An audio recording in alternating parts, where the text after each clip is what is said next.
நாங்கள் இப்போ பார்ப்போம். 31 தொடக்கம் 35 வரையிலான நாட்களுக்கு விடை புள்ளிக்கோடுகளில் எழுதுக என்று சொல்கின்றது. சில வேளை இந்த புள்ளிக்கோடுகளில் மாற்றம் வரலாம், கேள்வியை பொறுத்து, அல்லது 2 புள்ளிக்கோடுகளாக இருந்தால் இதற்கு நீங்கள் மிகச் சுருக்கமான விடையாகத்தான் உங்களுடைய விடைகள் அமைய வேண்டும். இதற்கு விடை அளிக்கின்ற அதே முறையிலே நாங்கள் பின்னதாக வருகின்ற கட்டுரை அமைப்புகளுக்கு விடையளிப்பதில்லை என்று உங்களுக்கு தெளிவாக குறிப்பிட்டிருந்தேன். அதே அடிப்படையிலே ஞாபகம் வைத்துக் கொள்ளுங்கள். அரசாங்க நிதி முகாமைத்துவம் நலிவடைந்தமைக்கு தங்களால் முன்வைக்கப்படக்கூடிய காரணங்கள் 2 தருக. உங்களுக்கு தெரியும், இலங்கையினுடைய சமகால நடப்புகளில் கடந்த 2 வருடங்களாக நடந்திருக்கின்ற விடயங்களில் இலங்கையினுடைய நிதி முகாமைத்துவம் தொடர்பாக சர்வதேச நாணய நிதியமாக இருக்கட்டும், உலக வங்கியாக இருக்கட்டும், இலங்கையினுடைய பொருளியல் ஆர்வலர்களாக இருக்கட்டும், இந்த விடயங்களில் அதிகமாக பேசி வருகின்றார்கள். நீங்கள் இது சார்பான விடயங்களை கொஞ்சம் ஆழமாக வாசித்துக் கொள்ளுங்கள். இலங்கையுடைய IMF இலங்கைக்கு வழங்கியிருக்கின்ற ஆலோசனைகளை பார்த்துக் கொள்ளுங்கள். இலங்கை தற்போது தன்னுடைய நிலைமைகளை மாற்றிக் கொள்வதற்காக மறுசீரமைப்புகள், கடன் மறுசீரமைப்புகளை செய்து வருகின்றது. அந்த கடன் மறுசீரமைப்புகள் தொடர்பாக, கடன் மறுசீரமைப்பு என்றால் என்ன, அந்த வாரான விடயங்களை பார்த்துக் கொள்ளுங்கள். இலங்கை தன்னுடைய பேங்க்ரப்ட் நிலைமையிலிருந்து மீளெழுவதற்காக செய்த சீர்திருத்தங்கள் என்ன, நிதி கட்டமைப்பு சீர்திருத்தங்கள் என்ன, இலங்கையினுடைய நிர்வாக கட்டமைப்பு சீர்திருத்தங்கள் என்ன என்பதையும் பார்த்துக் கொள்ள வேண்டி இருக்கு. சொல்லுங்கள் யாரும். அரசாங்கம் நிதி முகாமைத்துவம் நலிவடைந்தமக்கு தங்களால், அதாவது அரசாங்க நிதி முகாமைத்துவம் நலிவடைந்தமக்கு தங்களால் முன்வைக்கக்கூடிய காரணங்கள் 2 தருக. யாரேனும்?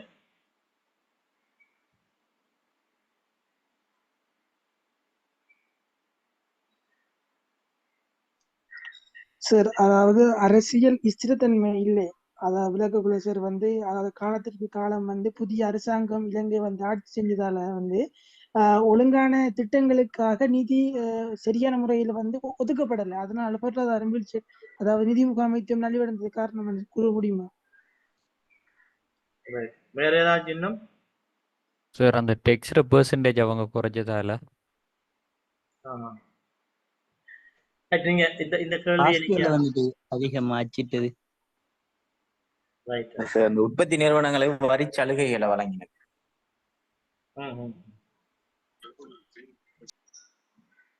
சார், கொரோனா பெருந்தொற்று இலங்கையிட பொருளாதார முகாமைத்துவத்திலையும் தாக்கம் செலுத்தியமை, அதோடு இணைஞ்ச வகையில இறக்குமதி, குறிப்பாக உர பயன்பாட்டுக்கான அந்த இறக்குமதி தடை செய்யப்பட்டமை. அதான் என்னன்னா, நாங்க கடும் கவனம் நல்ல காலம் இந்த கேள்வி அவங்களுக்கு இது பண்ணியிருந்தோம். அதுல நீங்க கவனிக்கணும் என்னத்தை பேசுறாங்க. அரச நிதி முகாமைத்துவம் இப்ப இலங்கையினுடைய பொருளாதாரம் நலிவடைந்தமைக்கு அல்லது இலங்கை பங்க்ரப்ட் ஆகினதுக்கான காரணங்களை அதான் நான் சொல்லியிருக்கிறேன். கேள்வியை நீங்க அணுகின்ற போது ஸ்பெசிபிக்கா என்ன கேட்கணுன்றதை நீங்க அணுகிக்கொள்ளணும். நான் சொல்றேன், நான் அப்போ உங்களுக்கு சொல்லி வந்திருந்தேன், நாங்க மாமரம் பட்டு போயிருக்கிறதுக்கு காரணம் என்னென்று பேசுகின்ற பொழுது தாவரங்கள் பட்டு போயிருக்கிறதான காரணங்களை நாங்கள் கொடுக்கக்கூடாது. அது பொதுவாக இருக்கும். அப்ப ஸ்பெசிபிக்காக இங்க அரசாங்க நிதி முகாமைத்துவம் உங்களுக்கு தெரியும், பப்ளிக் ஃபினான்ஸ் மேனேஜ்மெண்ட். அப்ப அந்த பினான்ஸ் மேனேஜ்மெண்ட் நலிவடைந்திருக்கு. முகாமைத்துவம் நலிவடைந்தமைக்கு தங்களால முன்வைக்கக்கூடிய காரணங்களை தான் நீங்க கேட்காங்க. ரைட். அப்ப என்ன என்று சொல்லி சொன்னால், இலங்கட அரச நிதி முகாமைத்துவம் நலிவடைந்ததுக்கு, முகாமைத்துவம் இது பண்ணதுக்கு தங்களால் முன்வைக்கக்கூடிய 2 காரணங்கள் என்ன செய்ததால அந்த மேனேஜ்மெண்ட் ஃப்ளாப் ஆயிருக்கு என்கிறதான் நீங்க கேட்காங்க. அப்ப நாங்க எழுதி கொள்ளணும். நீங்க அரச செலவினங்கள் அரசியல் மயமாக்கப்பட்டமை ஒரு பிரதான காரணமாக குறிப்பிடப்படுவது. உதாரணமாக சுரக்ஷா காப்புறுதிங்கிற ஒரு விஷயம். அப்ப என்னன்னு சொல்லி சொன்னால், அரசாங்க நிதி முகாமைத்துவம் அரசியல் மயமாக்கப்படுவது. அதுல ஒன்றுதான் நீங்க சொல்றத போல என்ன செய்தாங்கன்னு சொன்னா, வந்த உடனே டெக்ஸை இதுமாக்கிறாங்க. டெக்ஸ் ரேட்டை குறைச்சாங்க, ஒரேடியாக குறைச்சாங்க. அதோட 1% சீனிக்குரிய அந்த மாதிரியான டெக்ஸ்களை உடனடியாக குறைச்சாங்க. அப்ப அது என்னன்னா, அரச செலவினங்களுக்குள்ள என்ன வரும், ஒரு அரச செலவினங்களுக்குள்ள நிதி முகாமைத்துவத்துக்குள்ள நிதி முகாமைத்துல ஒரு மிக பிரதான பங்கு தான் டெக்ஸ். அப்ப நாங்க அதை பொதுவாக எழுதிட்டு நாங்க விஷயத்தை நாங்க சொன்னோம்னா, அரச செலவினங்கள் நிதிமயமாக்கப்பட்டது. உதாரணமாக வரி சலுகைகளை குறிப்பிடலாம் அரசாங்க சார்பாக. அடுத்தது உற்பத்தி திறனற்ற உயர்வான அரச செலவீனம். உங்களுக்கு தெரியும், அரச நிர்வாகத்துக்காக செலவிடப்படுற உற்பத்தி திறனற்ற செலவினங்கள் அதுக்கு காரணமா இருக்கு. நீங்க உதாரணமா பார்த்து கொண்டீங்கன்னா இலங்கையில நிறைய நிறுவனங்கள், அரச நிறுவனங்கள் உங்களுக்கு தெரியும், ஒரு குறிப்பிட்ட சிக்னிபிகன்ட் இன்ஸ்டிடியூஷனை தவிர மற்ற நிறுவனங்கள் எல்லாமே, மற்ற கோஆபரேஷன்ஸ் எல்லாமே நட்டத்துல ஓடினதாக தான் இருக்கு. எனவே அந்த காரணங்களை நீங்க குறிப்பிடலாம். அடுத்தது என்ன, வருமான நோக்கமற்ற உயர்ந்த செலவுகள். உங்களுக்கு தெரியும், உதாரணமாக வருமான நோக்கம் இல்லாம அபிவிருத்தி சார்பாக நிறைய செலவுகளை அரசாங்கம் இது செய்திருந்தாங்க. இந்த நிதி முகாமைத்துவத்தில் மிகப்பெரிய இது என்னன்னு சொல்ற, அவங்க உதாரணமாக கம்பந்தோட்ட ஹாபர் போன்ற கட்டுமுகங்கள் உங்களுக்கு தெரியும், மத்தள விமான நிலையங்கள் போன்ற விடயங்கள் உங்களுக்கு இந்த விடயங்கள்ல தெரியும். அப்ப நீங்க இதுகளை தான், அதாவது இதுல நீங்க நோட் பண்ண வேண்டிய விஷயம் என்னத்தை ஸ்பெசிபிக்கா கேட்காங்க. அவனை எடுத்ததுக்கெல்லாம் இலங்கட பொருளாதார வீழ்ச்சிக்கான காரணங்கள் நீங்க போகாம நிதி முகாமைத்துவத்துல என்ன பிரச்சனை நடந்திருக்கு என்கிறத நீங்க இது பண்ணி கொள்ளணும்.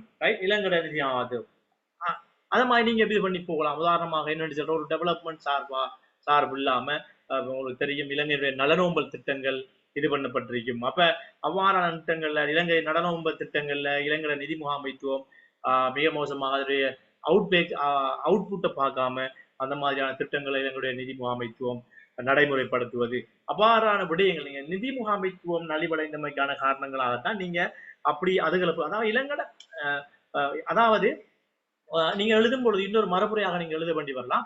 இலங்கையினுடைய வீழ்ச்சிக்கு அல்லது பொருளாதார நெருக்கடிக்கு என்ன பிரச்சனை கூட நீங்க இதை ஒரு காரணமாக எழுது. இந்த கேள்வி ஒரு காரணம். அரசாங்க நிதி முகாமைத்துவத்தில் உள்ள வினைத்திறனற்ற தன்மை என்கிறது IMF-ஆல ஏற்றுக்கொள்ளப்பட்டது. இலங்கையினுடைய அதாவது கடன் திட்டங்கள் அல்லது கடன் முறைமைகள்ல இல்ல இருக்கிற ஒழுங்கினங்கள், அப்ப அந்த மாதிரியான விடயங்களை நீங்க எழுதணும். அடுத்தது இலங்கையினுடைய பொது நிறுவனங்கள் அல்லது அரசு நிறுவனங்களோட விடயங்களோட தன்மை எப்படித்தான் இதுகள் தான் IMF-ஆல குறிப்பிடுது. அடுத்தது என்ன, நாங்க சொன்ன மாதிரி இலங்கைக்கு சொல்லி ஒரு ஸ்திரமான பப்ளிக் பினான்ஸ் பாலிசி இல்லாம ஆட்சியாளர்கள் மாறுகின்ற பொழுது அதற்கேற்ப அதை மாற்றிக்கொள்வது, இந்த மாதிரியான விடயங்களை நீங்க எழுதுகின்ற பொழுது இலங்கையுடைய பொருளாதார நெருக்கடிக்கு எழுதுகின்ற பொழுது வரலாம். ஆனா அதே நெருக்கடிக்கு காரணமான இருக்கிற அவ்வளவையும் நீங்க இதுக்குள்ள கொண்டளிடப்படாது. இந்த அரச நிதி முகாமைத்துவம் அது ஒன்றை கேட்டாங்கன்னா அந்த ஒன்றுக்கு தான் நீங்க எழுதணும். அந்த அவ்வளவுக்கும் இவையும் ஒரு காரணம். இந்த காரணத்துக்கு என்ன பின்னணிங்கிறதா இந்த கேள்விங்கிறத நீங்க தெரிஞ்சு வைத்துக் கொள்ளுங்கள். இரண்டாவது, தேசிய சேமிப்புகளை ஊக்குவிக்கின்ற வேலை திட்டத்தில் அரசாங்கத்துறை பங்களிப்பு செய்யக்கூடியதான 2 வழிமுறைகளை சுருக்கமாக தருக. பங்களிப்பு செய்யக்கூடிய வழிகள் 2ஐ சுருக்கமாக கூறுக. யாராவது கூறுங்க, ட்ரை பண்ணுங்க. உங்களுக்கு நல்லா நீங்க பேசுறது எனக்கு உங்களை புரிஞ்சு கொள்ளக்கூடியதா இருக்கு. உங்களுக்கு உங்களோட பிள்ளைகளை அல்லது நீங்க எங்க பலகீனமா இருக்கிறீங்க தெரிஞ்சு கொள்ளக்கூடியதாக இருக்கு. பேசுங்க, இதுல ஒரு பிரச்சனையும் இல்லை, பேசுங்க. 2வது விட தெரிஞ்சாக ட்ரை பண்ணுங்க.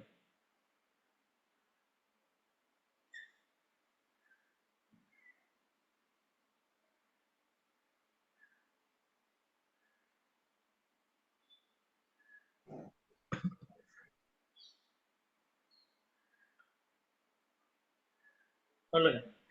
வங்கி வட்டி வீதங்களை அதிகரித்தல், ரைட். சேமிப்பு தொடர்பான விழிப்புணர்வுகளை மக்களுக்கு ஏற்படுத்துதல், ரைட். அடுத்தது சேமிப்பு கணக்குகளை உருவாக்குதல். ஓகே,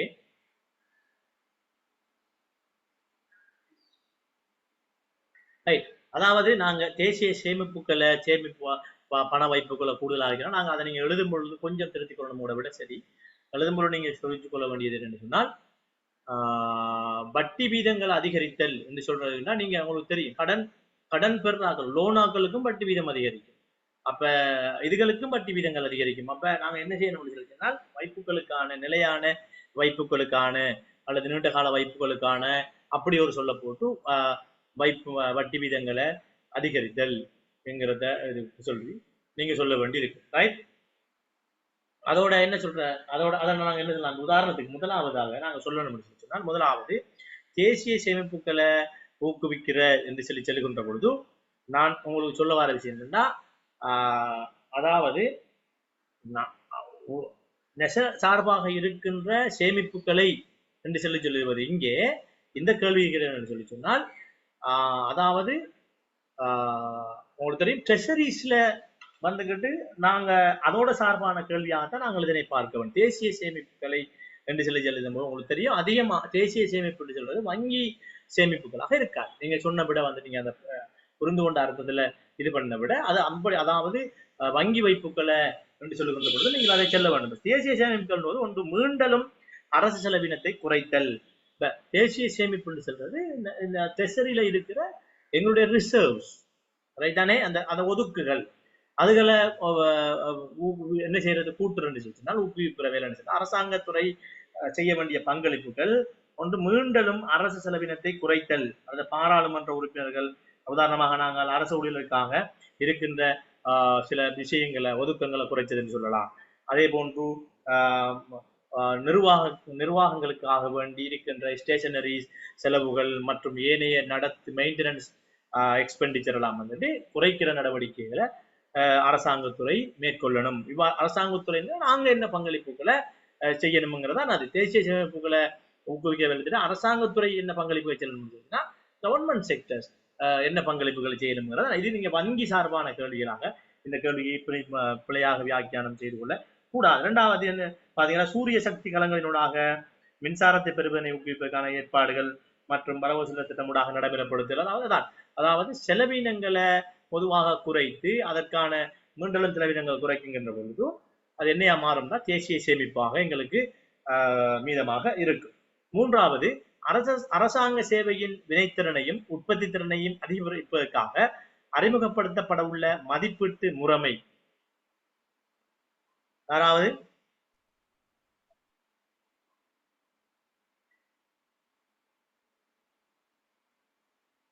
அரசாங்க சேவையின் வினைத்திறனையும் உற்பத்தி திறனையும் அதிகரிப்பதற்காக இது IMF வந்துட்டு ரெக்கமெண்ட் பண்ணிருக்கு. இலங்கட பாலிசி இம்ப்ளிமெண்டேஷன்ல ஊற்றி நிர்வாக மறுசீரமைப்புல கொண்டு வந்து நடைமுறைப்படுத்துறாங்க. என்ன இது அப்படியே எழுதி கொள்ளுங்க. சேவை பெறுநர்களின் திருப்தியை அடிப்படையாக கொண்ட அரச சேவையாளர்களுக்கான மதிப்பீட்டு முறைமையை அமுல்படுத்துறதுக்காக இருக்காங்க. அதாவது உங்களுக்கு தெரியும் ஆரம்பத்துல நாங்க அரசாங்க சேவையில் இருக்கிற சகலருக்கு என்ன செய்வாங்கன்னு சொன்னால் அவருடைய ஹெட் ஆஃப் த டிபார்ட்மெண்ட் 2 பேர் தான் அவங்க மதிப்பிடுவாங்க. உதாரணமா பிரதேச செயலகமா இருந்தால் உதவி பிரதேசியாளர், அக்கௌண்ட்ஸோட சம்பந்தப்பட்ட வேலையாளர்கள், கணக்காளர், நிர்வாகத்தில் வேலையாளர்கள், ஏஓ அப்படி அவங்க மதிப்பிட்டு அதை என்ன செய்வாங்கன்னா கடைசா டிஎஸ்பி போடுவாங்க.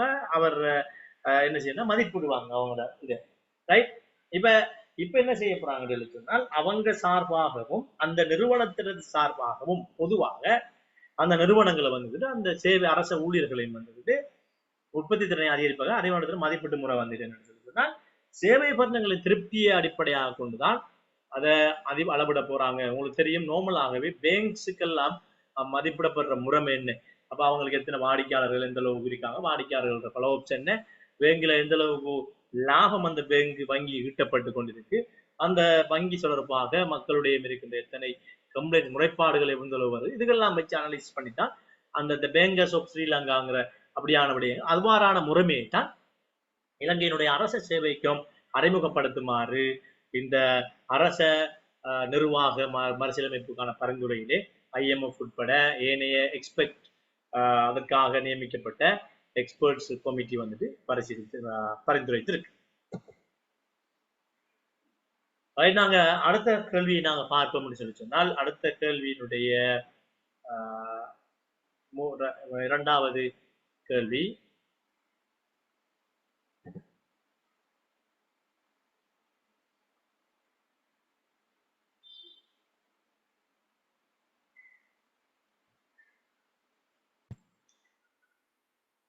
இந்த கேள்வியில வரி சார்பாக ஒரு விடயம் வந்ததன் பின்பு உங்களுக்கு வரி தொடர்பான கேள்விகள் தெரிந்திருக்க வேண்டும். அவ்வாறான கேள்விகள் உங்களுக்கு வினாக்களாக தொடுக்கப்படலாம். வரி என்பது என்ன? யாராவது வரி என்பது என்ன? அதாவது வரி என்பது கட்டாயமாக ஒருவர் செலுத்த வேண்டிய விடயம். அவருடைய சொத்து அதாவது வருமான பங்கீடுல எந்த அளவுக்கு ஒரு அரசின் வரி கொள்கை இருக்கின்றதோ, யார் அரசு வரி செலுத்த வேண்டும் என்று அதற்கான கொள்கை அல்லது சட்டம் உருவாக்கப்பட்டிருக்கின்றதோ அந்த அளவுக்கு அந்த பெர்சன்டேஜில் அதாவது வரி செலுத்துவதுதான் வரியாக கருதப்படுகின்றது. அது அரசினால செலுத்தப்படுகின்றது. ரைட். இப்போ அதை நாங்க சரியாக வலியுறுத்தாங்க, செலுத்துனர்களினால் வருமானமோ அல்லது நன்மைகளோ எதிர்பார்க்கப்படாமல் அரசிற்கு கட்டாயமாக செலுத்த வேண்டிய கொடுப்பனவோ தான் வரி என்று குறிப்பிடப்படுகின்றது. இந்த வரியிலிருந்து விலக்களிக்கின்ற பொழுது வரி விலக்குகளை சார்பாக கொள்கையில் அடிக்கடி மாற்றி அளிக்கின்ற பொழுதுதான் அரசினுடைய நிதி முகாமைத்துவத்தில் ஏற்கனவே குறிப்பிட்டது போல் நிதி முகாமைத்துவத்தில் மிகப்பெரிய ஒரு பிரச்சனை ஒன்று ஏற்படலாம். இது இலங்கைக்கு இந்த வரி என்பதிலே வரி திருத்தம் அல்லது வரி கட்டமைப்புகளில் ஏற்பட்ட அண்மை காலமாக ஏற்பட்ட மாற்றங்கள் அது இலங்கை வந்துட்டு மிக மோசமான நிலைமை அடைவதற்கு பெரிய ஒரு காரணமாக அமைந்தது. அப்ப அதை நீங்கள் தெரிந்து கொண்டு இருக்க வேண்டும். அதாவது செலுத்தினர்களால் வருமானமோ அல்லது வேற ஏதோ நன்மையும் எதிர்பார்க்காம செலுத்துற கட்டாயமாக செலுத்த வேண்டிய கொடுப்பனவை தான் நாங்க வரி என்று சொல்வோம். இரண்டாவது, வரியின் நோக்கங்கள் 3 சுருக்கமாக தருக என்று சொல்கின்ற பொழுது ரைட், வரி முதலாவது என்னன்னு சொல்லிச்சுன்னா வரியினுடைய நோக்கங்கள் 3 மிக பிரதானமாக வரி எதற்காக அறவிடப்படுகிறது உங்களுக்கு தெரியும். ஒரு அரசினுடைய ஒரு அரசாங்கத்தில் ஒரு அரசினுடைய பொது செயற்பாடுகளை பொது செயற்பாடுகளுடைய உங்களுக்கு தெரியும் நிதி செயற்பாடுகளுக்காக அந்த அறவிடுகின்ற அது வரியின் மூலம்தான் ஒரு நாட்டினுடைய நிதி செலவினங்கள் மற்றும் அபிவிருத்தி செலவினங்கள் அனைத்துமே செலுத்தப்படும். அதனால் வரி மிக பிரதானமான ஒன்றாக கருதப்படுகிறது. ஆனால் அதனுடைய நோக்கங்கள் ஒன்று என்னன்னு சொன்னால் முதலாவது அரசினுடைய வருகின்ற நோக்கங்கள் என்ன சொன்னால் அரச வருமானத்தை அதிகரித்தல் முதலாவது நோக்கமாக இருக்கும். குறித்து வைத்துக் கொள்ளும். அரச வருமானத்தை அதிகரித்தல் அதாவது வரியினுடைய நோக்கங்களில் ஒன்று. அடுத்தது வருமான சொத்து சமமின்மையை நீக்குதல். அதாவது உங்களுக்கு தெரியும் அதை உழைப்பு வழங்குகின்ற பொழுது சமமின்மையை நீக்குதல் என்ற போது அதை விட நாங்கள் சொல்லலாம் வருமான சொத்து சமமின்மை என்பதை விட சமமின்மை குறைத்தல், சமத்துவமின்மையை குறைத்தல், அதோடு அந்த விடயங்களை நாங்கள் சொல்லலாம். அடுத்தது ஒரு அரசுக்கு பொருளாதார ரீதியான நிதியியல் ஸ்திரத்தன்மையை தக்க வைத்துக் கொள்வதற்காக வரியின் நோக்கம் வரி மிக முக்கியமான ஒரு அம்சமாக இருக்கின்றது. எனவே அவை வரியினுடைய நோக்கம். அத்தோடு மூலதனத்தை திரட்டுதல், ஒரு அரசு எதிரிலே முதலிட வேண்டும் என்பது தொடர்பாகவும் அந்த துறையை விருத்தி செய்வதற்காகவும் மூலதனத்தை திரட்டுதல். அடுத்தது தெரியும் அரச உட்கட்டமைப்பு மற்றும் ஏனைய நிர்வாக செலவுகளுக்கான செலவினங்களுக்கான மூலமாகவும் இந்த வரி இருந்து வருகின்றது. எனவே வரியினுடைய நோக்கங்கள் பல்வேறு நோக்கங்களாக இருக்கும். பிரதான நோக்கமாக அரசினுடைய வருமானம் மற்றும் செலவினங்களுக்கு இடையிலான செலவினங்கள் தொடர்பான மூலதனத்தை திரட்டுதல் தான் அதனுடைய பிரதான நோக்கமாக இருக்கு. ரைட். 2020ஆம் ஆண்டின் பின்னர் அரச மீண்டலும் செலவினங்கள் அதிகரித்தமைக்கான பிரதான காரணம் என்ன?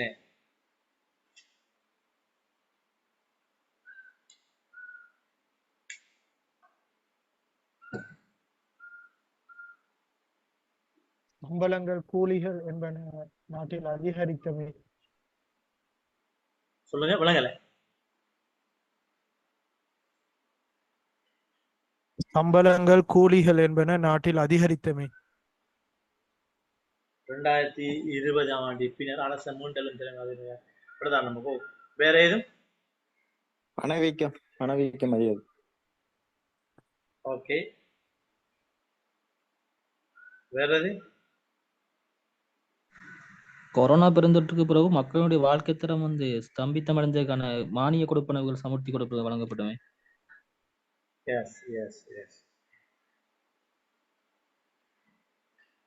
வட்டி, அதாவது நீங்க சொன்ன மாதிரி தான். அதாவது வட்டி கொடுப்பனவுகள் மற்றும் மாற்றங்கள் மானியங்கள் கூடுதலாக வழங்கப்பட்டிருந்தது.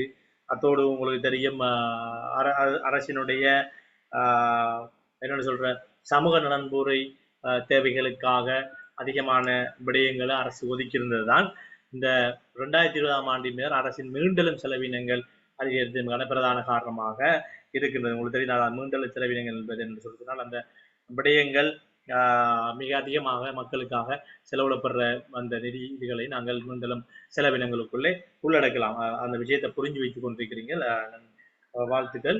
அவ்வாறு இந்த வகையான விடயங்கள்லாம் சற்று வாசித்துக் கொள்ளுங்கள். இலங்கையினுடைய நிதியியல் தொடர்பாக உங்களுக்கு தரப்பட்டிருந்தவைதான் அந்த 2 விடயமும் நீங்கள் என்றால் இந்த விடயங்கள்ல இலங்கையினுடைய கட்டாயம் நீங்கள் பார்க்க வேண்டிய விடயம் இலங்கையினுடைய ஆஹ் ஆஹ் அதாவது கடன் மறுசீரமைப்பு விடயங்களுக்கு பார்த்துக் கொள்ளுங்கள். அதோடு IMF இலங்கையினுடைய கடன் மறுசீரமைப்பு சம்பந்தமாக முன்மொழிந்திருக்கின்ற விடயங்கள், அடுத்தது இலங்கையினுடைய பொருளாதார வீழ்ச்சிக்கான பிரதான காரணங்கள் எவ்வாறு இருந்தன, அதனை நிவர்த்தி செய்வதற்காக முன்மொழியப்பட்ட விடயங்கள் எவ்வாறு என்று பார்த்துக் கொள்ளுங்கள். மற்றும் தற்போது இலங்கை அரசினால் முன்மொழியப்படுகின்ற சமூக நலன்புரி திட்டங்கள், அசுவசும போன்ற திட்டங்களுடைய நோக்கம் என்ன, அதை நீங்கள் பார்த்துக் கொள்ளுங்கள். இவ்வாறான விடயங்களை கொஞ்சம் தெரிந்து வைத்துக் கொள்ளுங்கள். வரி கட்டமைப்பு என்ன, இப்போது இருக்கின்ற வரி கட்டமைப்பு என்ன, அதுக்குள்ள உள்ளடங்கப்படுவது என்ன, வரி சீர்திருத்தம் முன்பு எவ்வாறு இருந்தது, தற்போது எவ்வாறு இருந்தது என்பதை நீங்கள் கட்டாயம் பார்த்துக் கொள்ள வேண்டி வரும். அவ்வாறாக இருந்தால்தான் இந்த மாதிரியான கேள்விகள் வருகின்ற போது உங்களால் பதிலளிக்க முடியும். நான் சொன்ன விடயங்களை குறித்து வைத்துக் கொண்டு சற்று ஒரு 20 மினிட்ஸுக்குள்ள உடனடியாக இதை எடுத்து ஒரு காவலர்கள் வாசித்து முடித்துக் கொள்ளுங்கள். எவ்வாறு இந்த கேள்விகள் உங்களுக்கு விடப்படலாம்.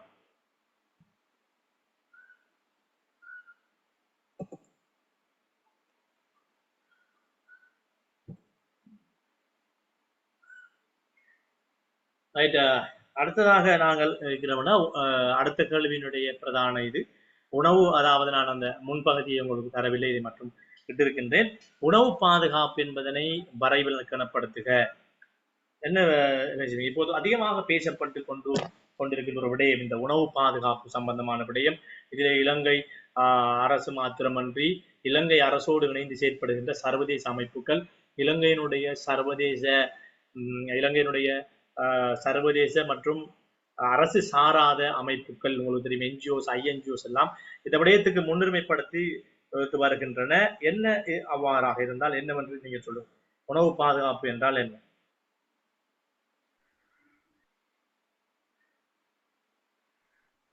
நிகழ்கால சந்ததிகளுக்கும் எதிர்கால சந்ததிகளுக்கும் எவ்வித தடயமின்றி உணவானது பெற்றப்படும் நிலை.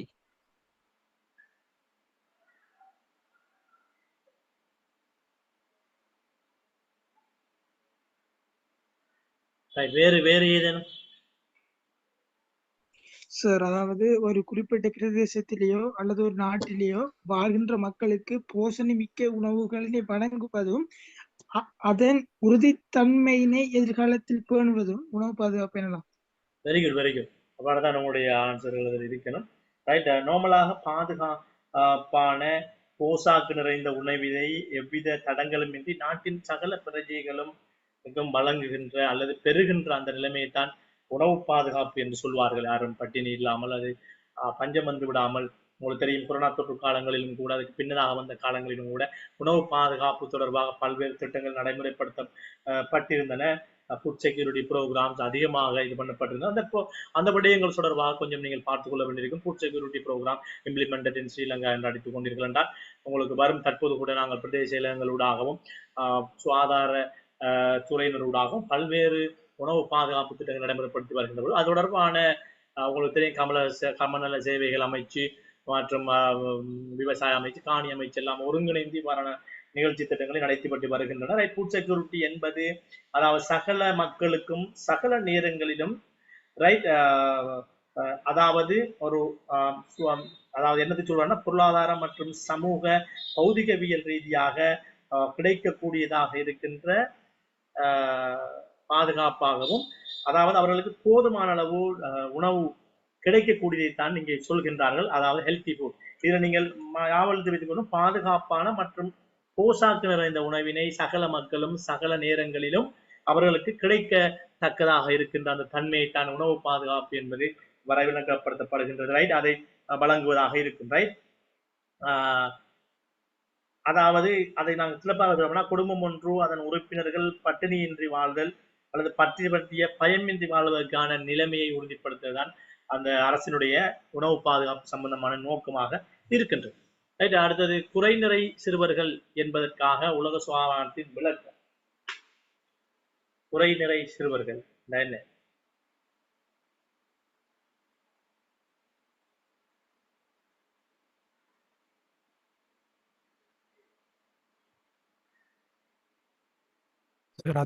அத்தியாவசிய ஊட்டச்சத்துக்கள், அதே மாதிரி தவறான ஊட்டச்சத்துக்களால உட்கொண்டு பாதிக்கப்பட்ட சிறுவர்கள்.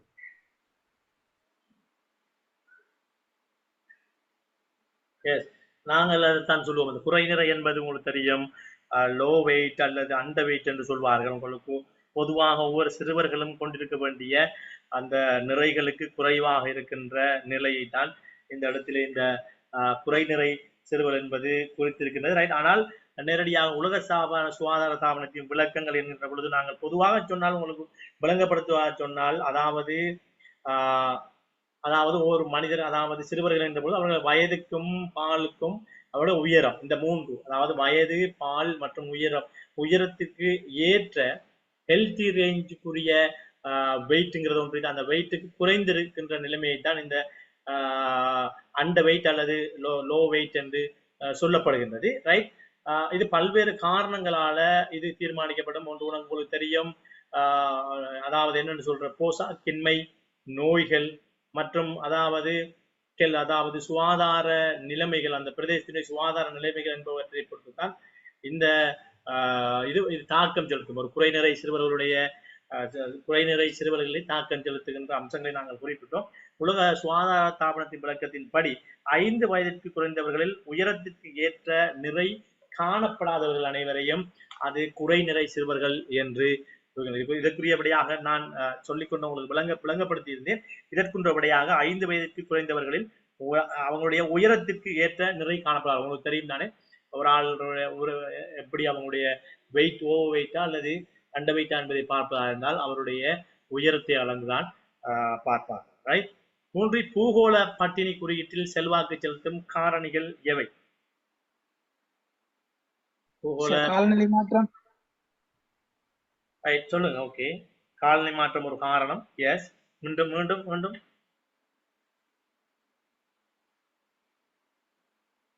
வறுமை. வறுமை ஒரு பிரதான காரணம். சொல்லுங்க, முதன்மை காரணம்.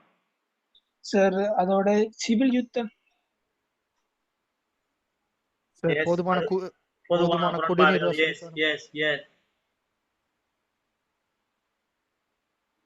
போதுமான குடிநீர் வசதி காணப்படாமல் சொல்லுங்க.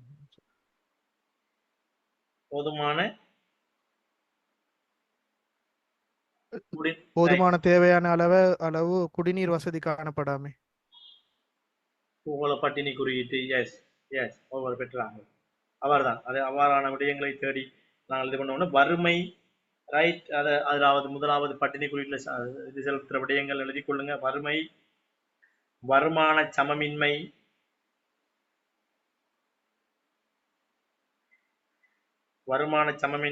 முரண்பாடுகள்,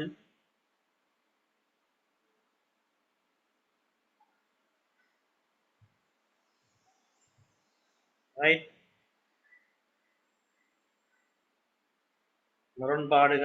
காலநிலை மாற்றங்கள், பாலின ஏற்றத்தாழ்வுகள்,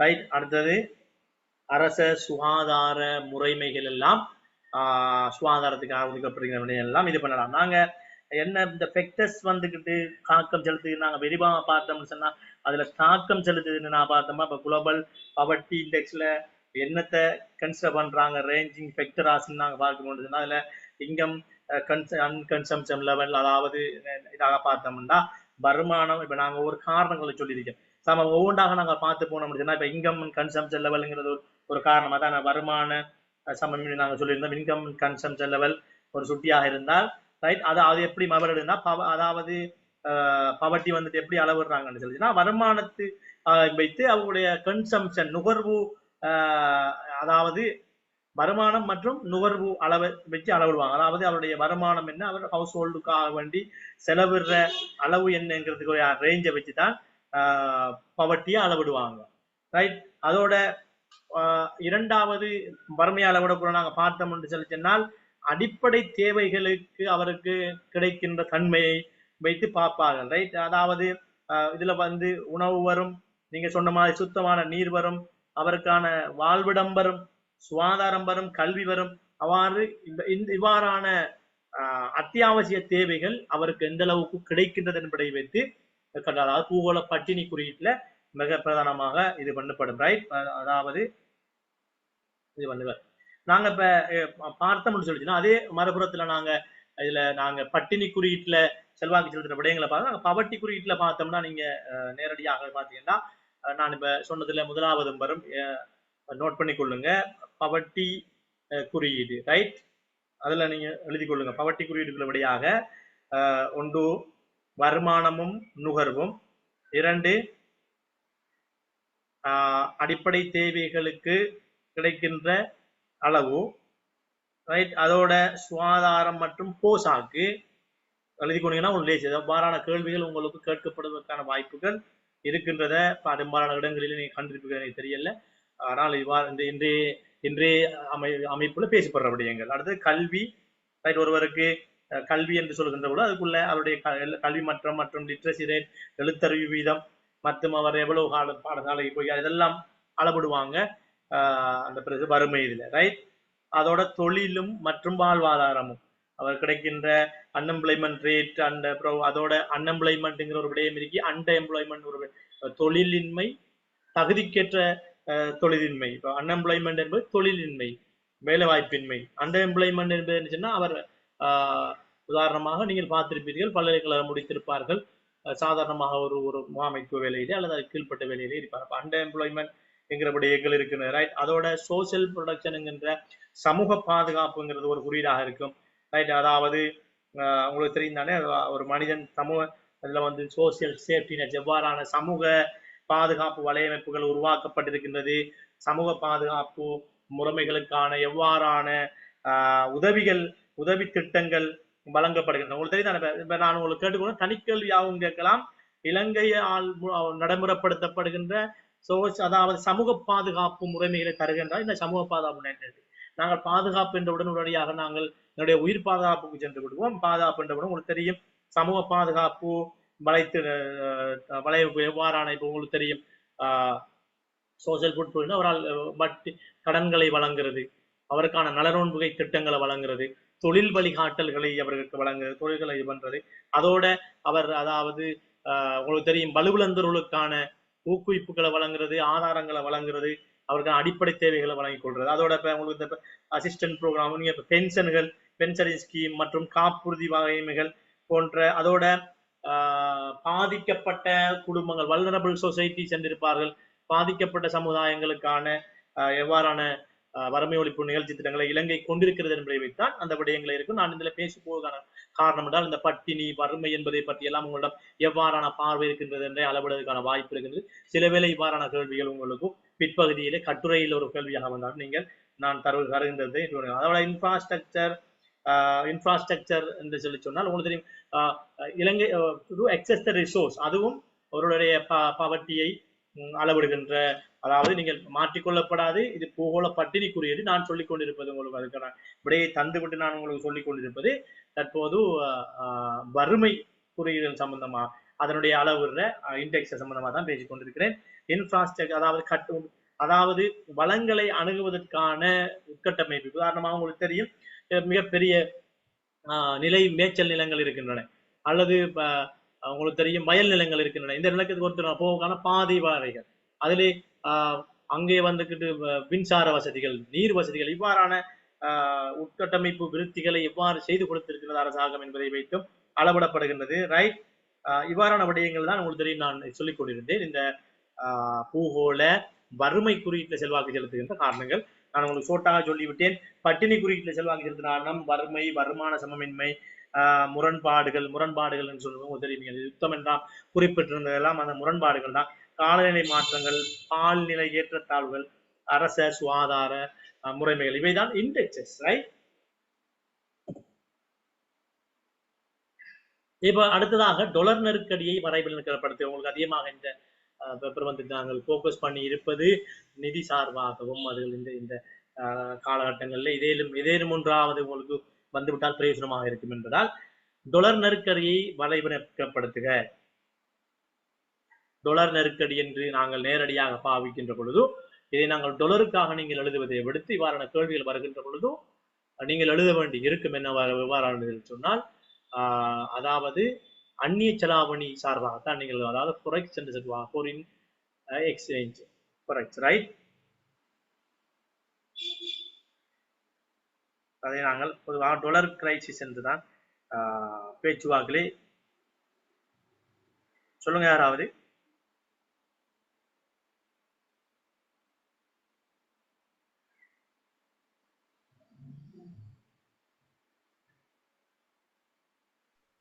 அந்நிய செலாவணி வடிவில் வந்து இலங்கை நாட்டுக்கான உள்வரவு வந்து குறைவா இருக்கிறது. இல்ல நான் இங்க கேட்கறது நான் சிறுமைன்னு சொல்லிக் கொள்றேன். எப்பவும் நீங்க கேள்வியை நேரடியாக வாசி. டொலர் நெருக்கடியை வரைவினைப்படுத்துக. Define what is dollar crisis.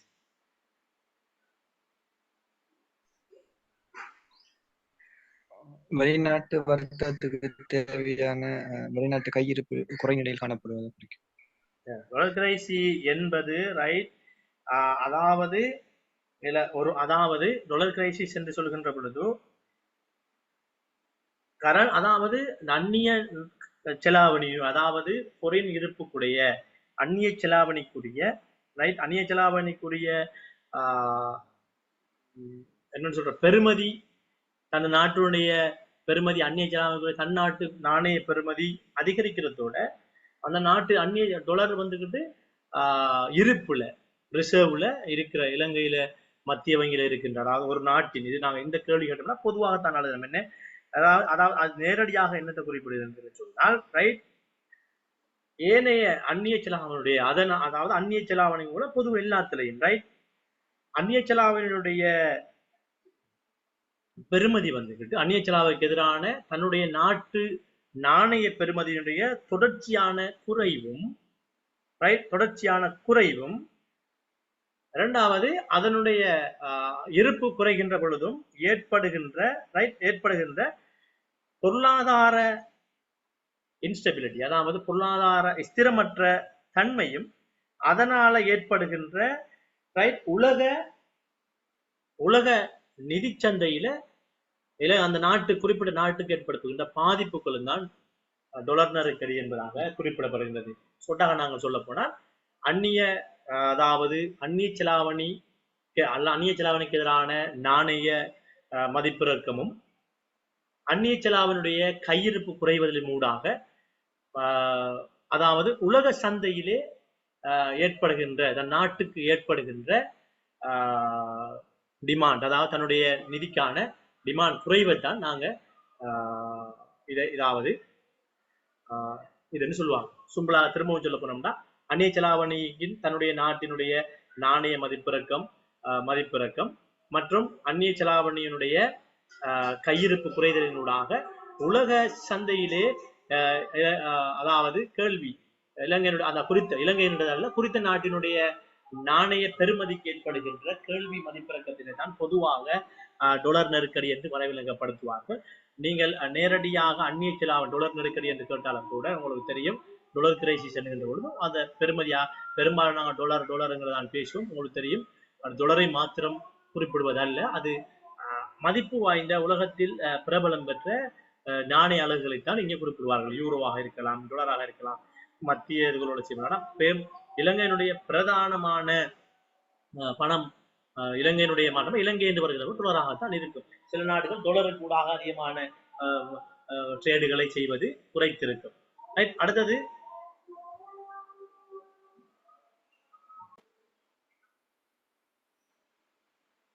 நாங்கள் எழுதிக்கொள்ள அதுல லாஸ்டா சொன்ன விஷயம் என்ன சார்? உலக சந்தைகளில் குறித்த நாட்டுக்குரிய, அதாவது நீங்கள் பொதுவாக எழுதிக் கொள்வதா இருந்தால் இதை ஒரு குறித்த நாட்டுக்குரிய ரைட், நாங்க டொலர் என்று பார்க்காமல் குறித்த நாடொன்றுக்குரிய நாணயம் ஏனைய அந்நிய செலாவணி ஒன்றுடன் ஒப்பிடுகையில் ஏற்படுகின்ற விரைவான சரிவை அனுபவிக்கின்ற சூழ்நிலை தான் குறிக்கிறது.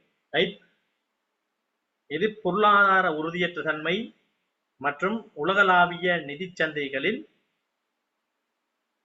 பாதகமான விளைவுகளை ஏற்படுத்தலாம். அதான் அதற்கான விடை. ரைட், அடுத்ததாக பார்த்துக்கோன்னா வெளிநாட்டு கையிருப்பு என்பதை சுருக்கமாக குறிப்பிடுக.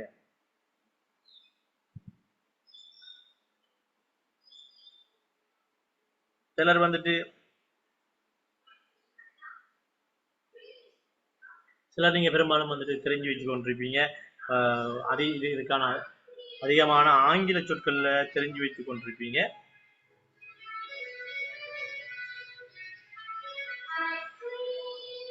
சொல்லுங்க. வங்கி பத்திரங்கள், வைப்பு நிதி, கடன் பத்திரங்கள் போன்ற வெளிநாடுகளின் நாணய மதிப்பில் வைத்திருக்கும் பணம் ஒரு நாடு. வேற யாராவது?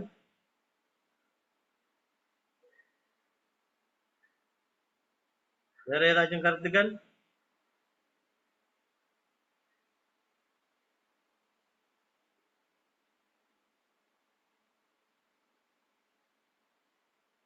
ட்ரை பண்ணீங்கன்னா நல்ல மூவி, ரைட்? அதாவது உங்களுக்கு தெரியும் ஒரு நாட்டோட நாணய கையிருப்பு ஏனைய நாடுகளோட ஒப்பிடும்போது இருக்கின்ற தன்மை அல்லது நிலைமை. சிறப்புமாகது. அதாவது அந்நிய செலாவணி இருப்பு அல்லது அந்நிய செலாவணி கையிருப்பு என்று இந்த விடயம் சொல்லப்படுகிறது. அதாவது ஒரு நாட்டின், தெளிவாக இது பண்ணிக்கொள்ளுங்க, ஒரு நாட்டின் மத்திய வங்கி அல்லது ரைட், ஒரு நாட்டின் மத்திய வங்கி அல்லது வெளிநாட்டு நாணயங்களில் நாணய அதிகாரம் வைத்திருக்கின்ற ஒரு நிறுவனம், ரைட் தானே? நாங்கள் மத்திய வங்கி என்று பொதுவாக சொல்வோம். அல்லது வெளிநாட்டு நாணயங்களுடைய நாணய அதிகாரத்தை வைத்திருக்கின்ற நிறுவனம், அதாவது வைத்திருக்கின்ற சொத்துக்கள் தான் அந்த அதாவது வைத்திருக்கின்ற சொத்துக்கள் மற்றும் உங்களுக்கு தெரியும் அந்நிய செலாவணி சார்ந்தபடி அந்த நாணயங்கள் தான் இதை குறிக்கின்றது, நேரடியாக குறிக்கிடுகின்றது வெளிநாட்டு கையிருப்பு என்பது. அதாவது நாங்கள் ஏற்கனவே சொன்னோம்னா விளங்கமாக நாங்கள் ஏற்கனவே சொல்லியிருந்த foreign reserves ஒரு மத்திய வங்கி வைத்திருக்கின்றது தான் குறிப்பிடுவாங்க. இரண்டு விடயங்கள்ல வைத்திருக்கும், உங்களுக்கு இரண்டு விடயங்கள் இருக்கும். ஒன்று தங்கமாக வைத்திருக்கும், அடுத்தது நேரடியாக நாணயங்களாக அல்லது பத்திரங்களாக இருந்தாலும் இதனை வைத்திருக்கலாம், ரைட்? அதைத்தான் அதை குறிப்பார்கள், சரியானே? இதைத்தான் நாங்கள் குறிப்பிடுவோம், ரைட்? வெளிநாட்டு நாணயம் உள்ளிட்ட வெளிநாட்டு சொத்துக்களின் இருப்பே வெளிநாட்டு கையிருப்பு என பொதுவாக குறிப்பிடும். நீங்கள் சுருக்கமாக எழுதுவதாக இருந்தால் நான் உங்களுக்கு விளங்கப்படுத்திட்டு, சுருக்கமாக எழுதுவதாக இருந்தால் வெளிநாட்டு நாணயம் உள்ளிட்ட வெளிநாட்டு சொத்துக்களின் இருப்பே வெளிநாட்டு கையிருப்பு என்று சொல்லப்படுகின்றது, பொதுவாக சொல்லப்படுகின்றது, ரைட்? இலங்கைக்கு அந்நிய செலாவணி கிடைக்கின்ற வழிகள் மூன்றினை சுருக்கமாக தருக. வாரான கேள்விகளை சொல்லுங்கள். ஒன்று சொல்லுங்க. வெளிநாட்டு பணமனுப்பு, வெளிநாட்டு தொழிலாளிகள் என்று சொல்லுவோம். ஏற்றுமதி வருமானம். அடுத்தது சேவைத்துறை ஆடை வருமானம். உற்பத்தி. வெளிநாட்டு தொழிலாளர்கள் பணம் அனுப்புதல். அவ்வாறு தான். நீங்கள் அதாவது முதலாவது உங்களுக்கு தெரியும், தற்போது இலங்கையினுடைய வெளிநாட்டு பண வளர்ப்புகள் மூலமாக அதிகமாக கிடைக்கின்றது. ஆனால் அதோட ஏற்றுமதி ஊடாக இலங்கைக்கு என்ன செய்து வெளிநாட்டு அந்நிய செலாவணி கிடைக்கிறது, ரைட்? அடுத்தது சேவைகளுடைய ஏற்றுமதி வருமானங்கள், அதாவது உங்களுக்கு தெரியும் சேவைகளுடைய ஏற்றுமதி என்று வருமானம் நீங்க சொல்கின்ற பொழுதும் அந்த அந்நிய வெளிநாட்டு பண வளர்ப்புகளையும் எங்கே குறிப்பிடலாம், ரைட்? அதோட வெளிநாட்டு நேரடி முதலீடுகளினூடாக foreign direct investment, right? FDI என்று சொல்வார்கள். வெளிநாட்டு நேரடி முதலீடுகளூடாக கிடைக்கின்றது. உங்களுக்கு தெரியும் வெளிநாட்டு மானியங்கள், கடன்கள், நன்கொடைகளூடாக கிடைக்கின்றது, ரைட்? அது அவ்வாறான விடயங்களை நீங்கள் ஞாபகம். ஒன்று ஏற்றுமதி வருமானம், சேவைகள் ஏற்றுமதி வருமானம், வெளிநாட்டு நேரடி முதலீடுகள், கடன், மானியம், நன்கொடைகள் போன்றவை வெளிநாடுகளில் பணியாற்றுகின்ற இளைஞர்கள் மூலமாக அனுப்பப்படுகின்ற வெளிநாட்டு பண வலுப்பல்கள் எல்லாம் இதற்குரிய ஒன்றாக வரும். நீங்கள் புரிந்து வைத்துக் கொள்ளுங்கள். இவ்வாறான கேள்விகளில் நீங்கள் சற்று ஒவ்வொரு விடயங்களையும் நான் குறிப்பிட்டு வருகின்ற ஒவ்வொரு விடயங்களையும் நீங்கள் தேடி பார்த்து கொள்ள வேண்டி இருக்கும்.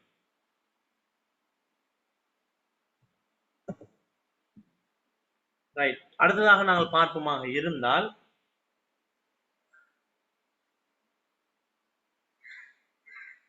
நகராக்கம் என்பதனை வரையறுக்குக. நகரம் சார்பாக, நகர திட்டமிடல் சார்பாக, ஏர்பனைசேஷன் சார்பான கேள்விகளாக உங்களுக்கு இது வரும். இந்த கேள்வி வாரில் நான் உங்களுக்கு சொல்லியிருந்தேன் ஏற்கனவே ஒரு ஒரு ஒரு சிறு அறிமுகத்தை தந்துவிட்டு தான் இந்த கேள்விகளை கேட்பார்கள். நான் நேரடியாக இதனை உங்களுக்கு தருகின்றேன். நகராக்கம் என்பதனை வரையறுக்குக.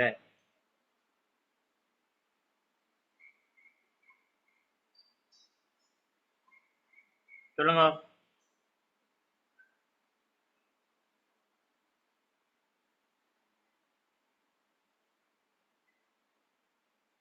ராஜம்.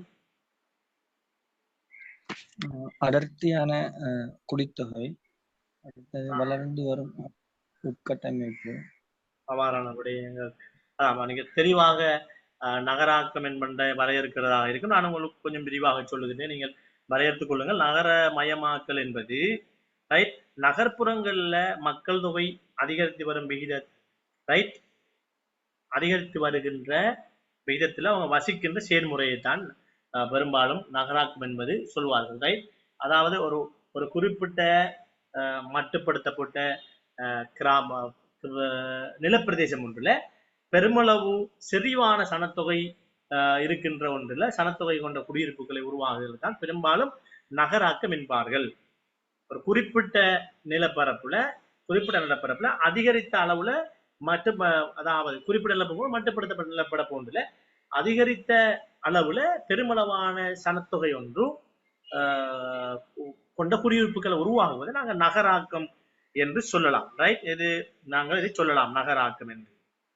அப்ப நகரமயமாக்கல் என்பது என்று சொல்லி சொன்னால் அந்த நகர்ப்புறங்கள்ல மக்கள் தொகை அதிகரிக்கும் விகிதத்தில் வசிக்கின்ற செயல்முறை தான் நாங்கள் அந்த நகரமயமாக்கல் என்கின்ற விடயங்களுக்கு இங்க வருவோம். ரைட் இப்ப நகரமயமாக்கல் பெரும்பாலும் நிலப்பயன்பாடு, ரைட் உட்கட்டமைப்பு மேம்பாடு மற்றும் வாழ்க்கை முறை மற்றும் வேலை வாய்ப்பு முறைகள் என்ற காரணிகளூடாகத்தான் இந்த நகரமயமாக்கல் இடம்பெறுகின்றது. நகராக்கத்துக்குரிய ஒரு காரணமும் இதுவாக இருக்கின்றது. உங்களுக்கு தெரியும், நான் உங்களுக்கு சொல்லதை பார்த்தீங்கன்னா வேலை வாய்ப்புகளுக்காக மக்கள் இடம்பெயர்வாங்க. உட்கட்டமைப்பு மேம்பாடு என்று சொல்லி சொன்னா மக்கள் என்ன செய்வாங்கன்னா உட்கட்டமைப்பு விருத்தி இருக்கின்ற இடங்களை நோக்கி அதிகமான மக்கள் தங்களுடைய வசதிகளுக்காக நகர்வார்கள். கிராமப்புற மக்களாக இருந்தாலும் கூட ஒரு தொழிலுக்காக நகர்வார்கள். பணபலம் படைத்தவர்கள் தங்களுடைய சௌகரியங்கள் தங்களுக்கு கிடைக்கின்ற வாழ்க்கை முறை என்பது மிக முக்கியமான. அந்த உதாரணமா கொழும்புல இருக்கிற லைஃப் ஸ்டைல் பிடித்தவங்க இங்க இருந்து அங்க நகர்ந்து கொண்டுருவாங்க. அப்ப ரைட் நிலப்பயன்பாடு என்கின்ற பொழுது ஒரு நிலத்தினுடைய அந்த அந்த அதாவது லேண்ட் வந்து எந்த அளவுக்கு அங்க யூட்டிலைஸ் ஆயிருக்கோ இந்த மாதிரி விடயங்களை வைத்தெல்லாம் இந்த நகராக்கம் நகருது என்பதுதான் அதற்கான விடையாக இருக்க வேண்டும். குறிப்பாக நீங்கள் நகராக்கம் என்றால் என்னவென்று எழுதிக் கொள்வதால் பெருமளவு சனத்தொகை செறிவு காரணமாக மட்டுப்படுத்தப்பட்ட நிலப்பிரதேசம் ஒன்றில் அதிக சனத்தொகை கொண்ட குடியிருப்புகள் உருவாகுதலைத்தான் இங்கே குறிப்பிடுவது.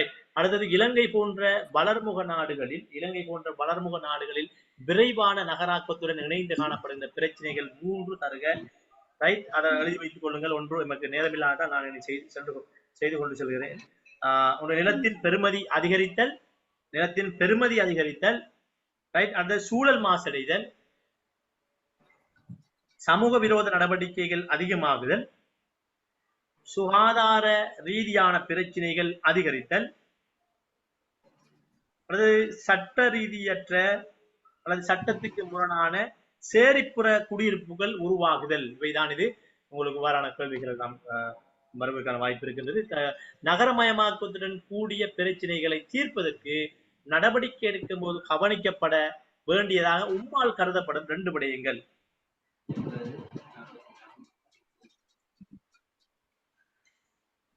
பிரச்சனையை தீர்ப்பதற்கு எவ்வாறான நடவடிக்கைகளை நாங்க மேற்கொள்ளலாம். நகரமயமாக்குதல் கூடிய இப்ப உங்களுக்கு ஏற்கனவே நாங்க பிரச்சனை சொன்னோம். இந்த பிரச்சனையை தீர்ப்பதற்கு நடவடிக்கும் போது கவனிக்கப்பட வேண்டிய கருதப்பட வேண்டிய 2 விடயங்கள். ஏற்படும் முகாமைத்துவத்தில் வினைத்திறனை அதிகரிக்க வேண்டும். விளங்கல, திரும்ப சொல்லுங்க. கழிவு முகாமைத்துவத்தில் வினைத்திறன் அதிகரிக்கப்பட வேண்டும். ஓகே, நகரமயமாக்குற right. Yes, very good super. அடுத்தது புறநகர்களின் விருத்தி. என்னமா? புறநகர்களின் விருத்தி செய்தல். புறநகர்களை அதனோடு உட்பட்ட புறநகர்களை விருத்தி செய்கின்ற பொழுது வெரி குட் சூப்பர்.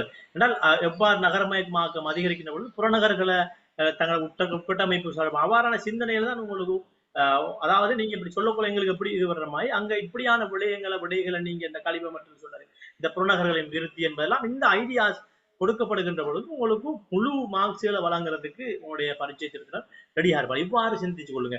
ஆனா 2 பேரும் சொன்ன மாதிரி புறநகர்களின் அதாவது நகரமயமாக்கத்துடன் சேர்ந்தா புறநகர்களை விருத்தி செய்கின்ற பொழுதும் நகரமயமாக்கத்துடைய பிரச்சனைகளை தீர்க்க முடியும். அவ்வாறு அந்த வரிகளை அழகாக முடிக்க 2 அல்லது 3 சொல்கள்ல எழுதப்படாதா அந்த வரியை நீங்க முடிக்கிற மாதிரி இது பண்ணி கொள்ளுங்க.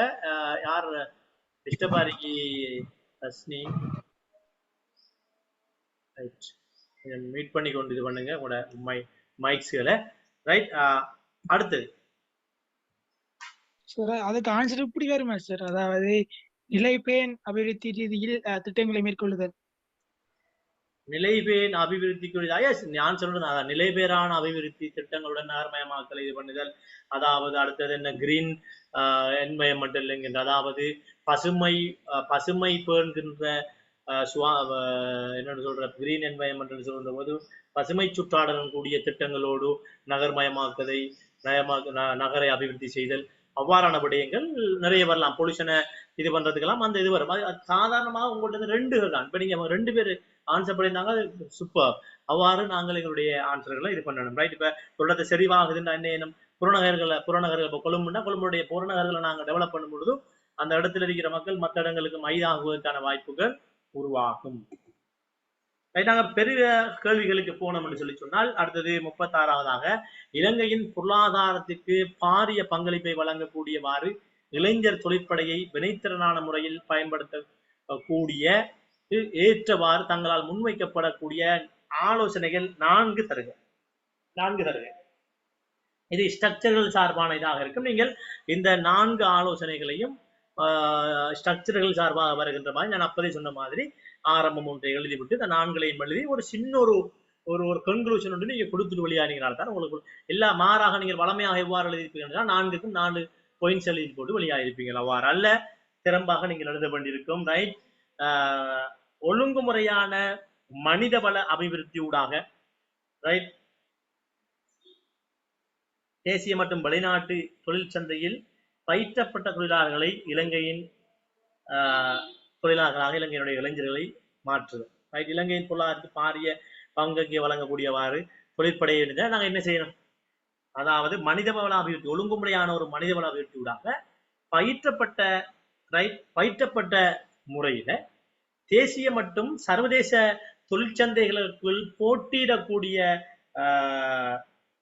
ஸ்கில்ட் அதாவது லேபர்ஸாக இலங்கையினுடைய இளைஞர்களை மாற்றுதல். தொழில் தகுதி நிறைந்த தொழில்வாண்மை நிறைந்த இளைஞர்களாக இலங்கையினுடைய தேசிய இளைஞர்களை மாற்றி தேசிய சர்வதேச சந்தைக்கு தொழிற்சந்தைக்கு போட்டியிடக்கூடியவாறு மாற்றிக்கொள்ள அவ்வாறு எவ்வாறான ஒரு வகையில நீங்க அதை எழுதிக்கொள்ளலாம். 2வதாக நாங்க என்ன சொல்லலாம் சார்? இலங்கையில தேசிய உற்பத்தியை அதிகரிக்கிறதுக்காக விவசாய துறைகள்ல இளைஞர்களை ஈடுபடுவதற்கு கவர்ச்சியான திட்டங்கள் சீர்திருத்தங்களை கொண்டு நடைமுறைப்படுத்துறது.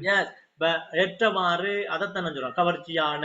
இப்ப நீங்க விவசாயத்துறையில சொல்ல கூட நீங்க அதோட முடிக்கணும். கொஞ்சம் அழகான பதிலும் கூட நீங்க எப்படி முடிக்கணும்னா இலங்கையினுடைய இளைஞர்களை வந்துகிட்டு எக்ரிகல்ச்சர் செக்டர்களுக்குள்ள கவர்வதற்கு முறையில் சரிதானே தொழில் அதாவது என்னன்னு சொல்ற தொழில்நுட்பம் சார் விவசாய துறைகளை வளர்ச்சியடைவதற்கான திட்டங்களை அமுல்படுத்த அவ்வாறு நீங்க உங்களுடைய கேள்விகளை முடிக்கணும். எது சார்பாக நாங்கள் ஒரு பிரச்சனையை சொல்லிட்டு அது எப்படி இருந்தா கவர்வாங்கன்னு சொல்லணும். கவர்ச்சின்னு சொல்லிட்டு நாம அந்த கவர்ச்சி எப்படி இருக்கணும்னு சொல்லலன்னா அதுக்கு பதில் இல்லாம போயிடும். சோ அதனால நாங்க என்ன செய்யணும்? அந்த இளைஞர்களை நாங்க விவசாயத்துறையை நோக்கி கவர்ச்சிகரமாக அல்லது வசீகரிப்பதற்கான கவர்ந்திருப்பதற்கான முறையில இளைஞர்கள் எப்ப போவாங்க? இந்த மம்பட்டி அதெல்லாம் போட்டு வேலை செஞ்சிருந்த விட நாங்க என்ன செய்யணும்?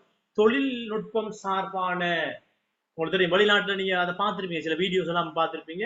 இந்த அறுவடை செய்யறதெல்லாம் மெஷினரியா இருக்கும், விதைக்கிறதெல்லாம் சீட்லிங்ஸ் எல்லாம் மெஷினரியாஸ் இருக்கு. அப்ப அவ்வாறான முறைகளை நோக்கி நகர்த்துறது, அவர்களுக்குரியான மானியங்களை ஊக்குவிப்புகளை வழங்குறதுனூடாக நாங்கள் இது பண்ணோம். இலங்கையில அத மாதிரி தானியம், கனியமண், மாணிக்க கற்கள் போன்ற இயற்கையான கனியவங்களால் பூர்த்தி செய்யப்பட்ட உற்பத்தியையும் ரைட் அந்த விடயங்களோட சார்ந்த, அதாவது மிக உச்சபட்சமாக லாபம் வழங்கக்கூடிய அந்த துறைகள்லையும் இளைஞர்களை நாங்க இது பண்ணி கொள்றது.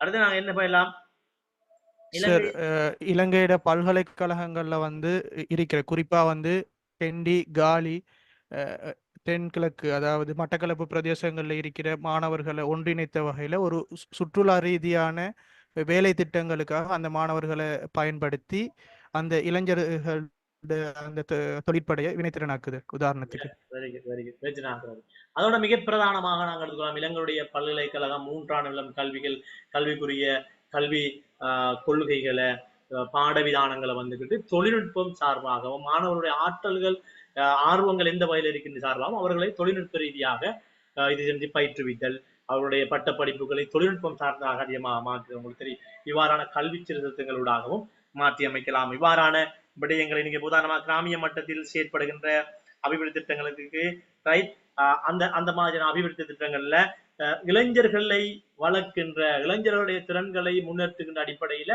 கிராமியம் சார்பான அபிவிருத்தி திட்டமிடல்களின் போது அவ்வாறான ஒதுக்குகளை இளைஞர்கள் சார்ந்து ஒதுக்குவதனூடாகவும் அவ்வாறான முடிவுகளை நாங்கள் எடுத்துக்கொள்ளலாம். இவ்வாறு உங்களுடைய அந்த பார்வை இருந்ததுன்னு சொன்னால் இதெல்லாம் இவ்வாறானதுக்கெல்லாம் நீங்க நார்மலாக இதுக்கெல்லாம் படிச்சு போய் எழுதணுங்கிற அவசியம் இல்லை. உங்களுக்கு ஒரு பார்வை இருந்தால் இளைஞர்கள் இங்க சீரழிகின்றார்கள், அவர்களை நாங்கள் நிமிர்த்தினா எப்படி இருக்கணும், உங்களுக்கு கவலை இருந்தா அந்த கவலை தான் சரியான முறையில் அமைக்கின்ற பொழுது படியாக வரும். கவலைகள் மட்டும் அல்லது அறிவு மட்டும் இருந்து போதாது, அந்த அறிவை நீங்க பிரசன்ட் பண்ணுகின்ற போது அந்த வசனங்கள் எல்லாம் சரியாக இருக்க வேண்டும்.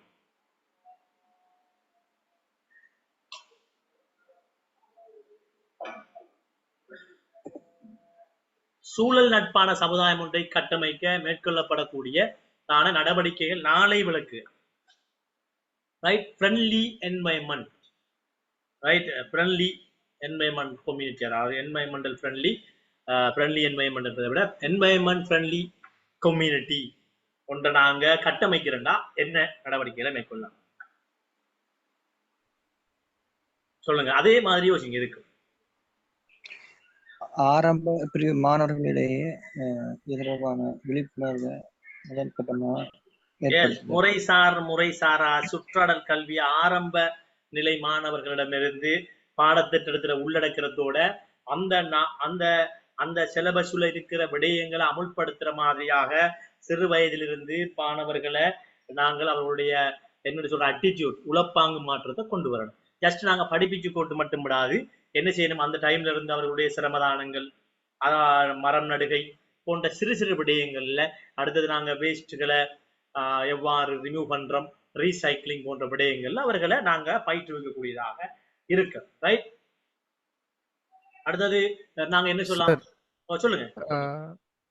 தேசிய ரீதியில வந்து இன பால் அடிப்படைகளுக்கு அப்பால தேசிய உணர்வை உயிர்ப்பிக்கக்கூடிய வேலை திட்டங்களை வந்து அரச தனியார் நிறுவனங்கள் ஒருங்கிணைந்த வகையில வந்து நாட்டில் பரவலாக மேற்கொள்ளுதல். தேசிய பற்று கூட நாங்க நீங்க அந்த விடயத்தை நாங்க எப்படி மாத்தணும்னா நீங்க சொன்ன விஷயம் ரைட்.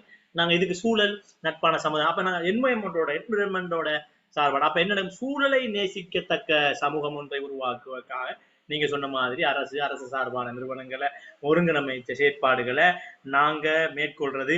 அதை நீங்க சொல்லிக்கொள்ளாம வள பாதுகாப்பு, நீர் பாதுகாப்பு மற்றும் கடற்கரை பாதுகாப்பு, கழிவு முகாமைத்துவம், இந்த சக்தி வள முகாமைத்துவங்கள், இந்த சுற்றாடல் பேணுதல் அபிவிருத்தி போன்ற இந்த எண்ணக்கருக்களை ஒவ்வொரு மட்டங்களிலேயும் மக்களுக்கு விழிப்புணர்வு ஊட்டி பொறுப்புள்ள மக்களாக அந்த மக்களை மாற்றுவதற்கான செயற்திட்டங்களை மேற்கொள்ள வேண்டி இருக்கு. ரைட், அடுத்தது நாங்கள் இன்னொன்று என்ன வேண்டாம், சுற்றாடல் கண்காணிப்பு தொடர்பாக தற்போது நிலவும் கடியை இருக்கிறோம். நாங்கள் என்ன சொன்னால் ஒரு மிகச்சிறந்த சட்ட வாட்சி முறையை நாங்க அமுல்படுத்த வேண்டி இருக்கும். உதாரணமா சூழலை மாசுபடுத்தணும், நமக்கு சூழலை மாசுபடுத்துறதுக்கு எதிரான நடவடிக்கைகளுக்கு நாங்க உரிய சட்ட நடவடிக்கையை மேற்கொள்றதுக்காக வினைத்திறனான சட்ட வாட்சி எங்க நம் சட்டங்கள் இருக்கின்றது, சட்ட வாட்சி இல்லை. அப்ப சூழலை பேணுவதற்கான சட்ட வாட்சி, சூழலை பேணுபவர்களை ஊக்குவிக்கின்ற அதே சமூகம் சூழலுக்கு குந்தகம் விளைக்கின்றவர்களுக்கான எதிரான சட்ட நடவடிக்கைகளை உறுதிப்படுத்துவதற்கான நடவடிக்கைகளை நாங்கள் மேற்கொள்ள வேண்டி இருக்கும். அப்ப அவ்வாறான விடயங்களை தான் நீங்கள் விடையாக சார் பசுமை பொருளாதார அந்த திட்டத்தை வந்து எந்த அளவு எமது நாட்டில் வந்து நடைமுறைப்படுத்துறது கிரீன் ப்ரொடக்டிவிட்டி மற்றும் கிரீன் எக்கனமி போன்ற விடயங்களை ஏற்படுது. இது தாராளமாக நீங்கள் எழுதக்கூடிய இருக்கும். இதுல உங்களை பரிசீலிப்பார்கள் 3 சொல்லோட போட்டு போறீங்களா அல்லது இந்த விடயத்துக்கு நான் இப்ப உங்களுக்கு சொல்லி வந்திருக்கேன், டைம் இல்லாதால உங்களுக்கு அப்பவே சொல்லி வந்தேன்.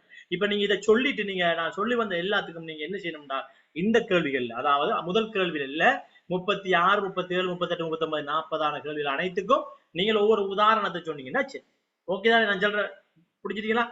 ஒரு விடயத்தை சொல்லி போட்டு சும்மா பொதுமையாக சொல்லிட்டு போகாம உதாரணமாக இந்த திட்டத்தை நடைமுறைப்படுத்துகள். இப்ப நாங்க பிள்ளைகள மனப்பாங்கு மாற்றங்கள் இது பண்றோம்னா சிறு வயது முதலிலிருந்து மரநடுகை மரத்தை நேசிக்கின்ற சொல்ல மாற்றுவது, மரநடுகையை அந்த சொல்ல சிறுவத்தினோட பயிற்றுவித்தல். அவ்வாறு நீங்கள் உதாரணமாக ஒன்றை சொல்ல வேண்டி இருக்கு. ரைட். அதோட சூழல் மீளமைப்பு மூலம் நடைபெறும் தொழில்களை அடிப்படையாக கொண்ட பொருளாதார முயற்சி மெயில். ரைட். எக்கோ என்டர்பிரனர்ஷிப் சொல்லி கேள்விப்பட்டிருப்பீங்க. அந்த விடயங்கள் எக்கோ என்டர்பிரனர்ஷிப் சொல்லி நான் என்னன்னு சொல்றேன், சூழல் சார்பான சூழலுக்கு குந்தகமற்ற முயற்சியாண்மை முறைகள். ரைட். பொருளாதார முயற்சியாண்மை முறைகளை சூழல் மீளமைப்பு மூலம் நடைபெறும் தொழில்களை அடிப்படையாக கொண்ட பொருளாதார முயற்சியாண்மைகளில் முயற்சியாளர்களை ஊக்குவிப்பதற்கான இளைஞர்களின் மனநிலைகளை கவரும் வகையில் வேலை திட்டங்களை முன்கொண்டு செல்லுதல். இவ்வாறான விடைகளை தான் நீங்கள் அதற்கு குறிப்பிட வேண்டி வரும். 38வது கழிவு முகாமைத்துவம் மற்றும் அதனுடன் தொடர்புடைய ரைட்டா. இன்னொரு விடையை எனக்கு டைப் பண்ணியிருந்தால் புதுப்பிக்கத்தக்க. Yes, very good, super answer. அது புதுப்பிக்கத்தக்க வளங்களின் பயன்பாடுகளை அதிகரித்தல். புதுப்பிக்கத்தக்க மற்றும் வளங்கள் மற்றும் மாற்று சக்தி பயன்பாடுகளினுடைய பழக்க வழக்கங்களை மக்கள் அதிகரித்தல், அது தொடர்பான நலனூக்குவிப்பு விடயங்களை மேற்கொள்ளுதல் என்பதெல்லாம் நீங்கள் அதற்கான விடையாக கூறலாம். உங்களுடைய அதாவது நான் பார்க்கின்ற பொழுது வித்தியாசமாக சிந்திக்கக்கூடிய நவீனத்துவத்துடன் சேர்ந்து சிந்திக்கக்கூடிய அதிகமானவர்கள் இருக்கின்றீர்கள். தயவு செய்து நான் உங்களுக்கு சொல்லிக் கொள்வது, இந்த விடயங்களுக்கு எவ்வாறு ஆன்சர் பண்ணுகிறேன் என்பதை தான் நீங்க பார்க்க. உங்களுடன் அதிகமான அறிவுகள் இருக்கும், தேடல்கள் இருக்கும். நான் உங்களுக்கு சொல்லித் தருவதெல்லாம் மிக பெரும்பாலும் அறிவுகளை விட உங்களுக்கு ஆன்சர் பண்ணுகின்ற உத்திகளை தான் உங்களுக்கு சொல்லி தந்து கொண்டிருக்கேன் பெரும்பாலும். கழிவு முகாமைத்துவம் மற்றும் அதனுடன் தொடர்புடைய சுழற்சி பொருளாதாரத்தை வினைத்திறனாக மேற்கொள்ள முன்வைக்கப்படக்கூடிய ஆலோசனைகள் 4 விளக்குக. யாராவது சொல்லுங்க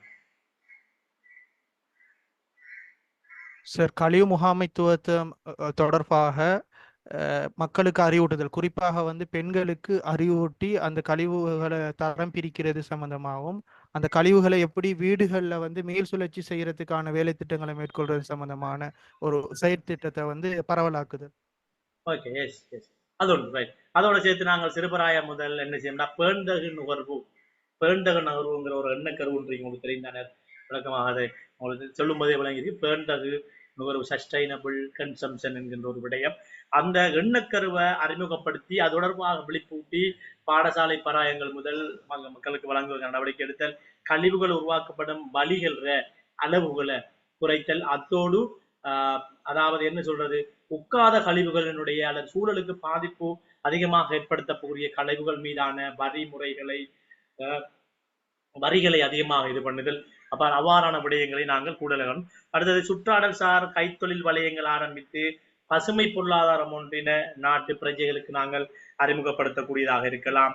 ரைட். மற்றும் கைத்தொழில் வீட்டு கழிவுகளை வகைப்படுத்தி அகற்றுகின்ற நடவடிக்கையை கட்டாயப்படுத்துவதோட அது தொடர்பாக செயற்படுகின்ற உள்ளூராட்சி மன்றங்கள் சபைகளுடைய அந்த செயற்பாடு வினைத்திறனாகவும் முறையாக நடைபெறக்கூடிய கட்டமைப்புகளை, அதுக்குரிய வழிவகைகளை, சட்ட அமுல்படுத்தல்களை அதிகரிக்கிறதோட உங்களுக்கு தெரியும், உங்களுக்கு கழிவு கழிவை வந்துட்டு ஒரு எக்கனமியா, வேஸ்ட் எக்கனமி என்று சொல்கின்றது. அது கழிவை பொருளாதாரமாக மாற்றக்கூடிய அந்த வழிமுறைகளை மக்களுக்குள்ள கூடுதலாக கொண்டு வருகின்ற போது மக்கள் இலவசமாக ஒரு விடயத்தில் ஈடுபடுறதுக்கும் அதிகமாக மக்கள் மணி ஓரியன்டாக இருப்பதால நாங்கள் இதை கொடுத்து அதை வாங்கி கொள்வது. உங்களுக்கு தெரியும், பழைய பொருட்களுக்கு கொடுத்து வாங்கி கொள்வாங்க, பாட்டு பொருட்கள் கொடுத்து அந்த மாதிரியான விடயங்கள் அதிகமாக ஊக்குவிப்பதுதான் இந்த கூடிய விடயங்கள்ல நீங்க அதிகமாக எழுதக்கூடியதாக இருக்கு. இந்த விடயங்களை நீங்க இவ்வாறான விடயங்கள் உங்களுக்கு பெரிதாக நாளை விளக்கு என்று வருகின்ற பொழுதும் நீங்கள் மிக தாராளமாக எழுத பண்ணி ஒன்றும் போடுகணும்னா இப்போ உங்களுக்கு சொல்லி காட்ட மாதிரி ஒவ்வொரு விடயங்களுக்கும் நீங்கள் உதாரணங்களோடு அல்லது செய்முறைகளோடு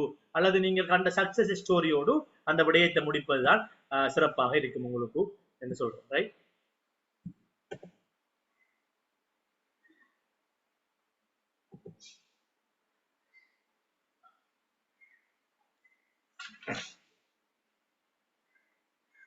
நாங்கள் 39 நாட்டிற்கான பணி கலாச்சாரத்தை ஒன்றுபட்டு உருவாக்க வேண்டிய கட்டாயத்தில் உள்ள இலங்கை மக்களுக்கு தங்களால் முன்வைக்கக்கூடிய 4 தீர்வுகளை குறிப்பிட்டு விளக்குக.